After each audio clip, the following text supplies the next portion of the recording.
नमस्कार मु Ananya प्रियन्यास fashion YouTube channel को आपण मान को स्वागत करुच्ची। आज आम बनैबा चिकेन पकोड़ा। से मु प्रथम नहीं चिकेन से ऐड कली लुण हलदी गुंड लंका गुंड गरम मसला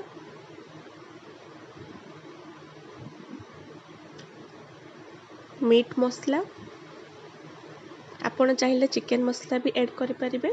मीट मसला पकेले टिके टेस्ट आउ टिके भल आसे। तापर ऐड करिवे ब्लैक पेपर पाउडर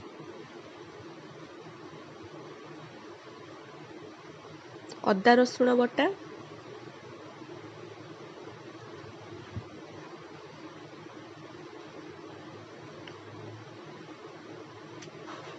और गोटे अंडा को फटेकी नहीं नबा।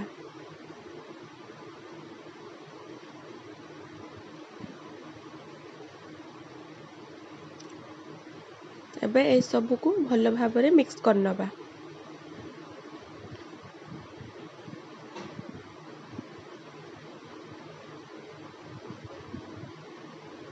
देखंतु एटा भल भाव में मिक्स हो गलानी। एबे मु ऐड करची cornflour powder. Cornflour powder add करी ताको भल भाव में गोलाई नबा।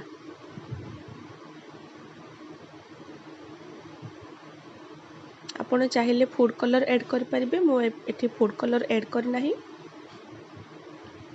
एबे तेल गरम करनबा कढ़ाई रे। एबे गोटे गोटे करी छाणी नबा।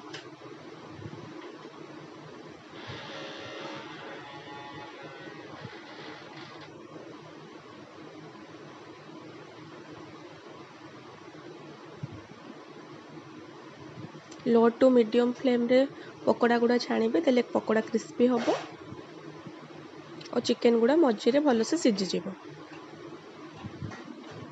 एबे देखंतु प्रस्तुत हो गला चिकेन पकोड़ा। ताको टमाटो सॉस मेयोनीज बा चिल्ली सॉस जहाँ आपन को पसंद ता दे खाई परिबे।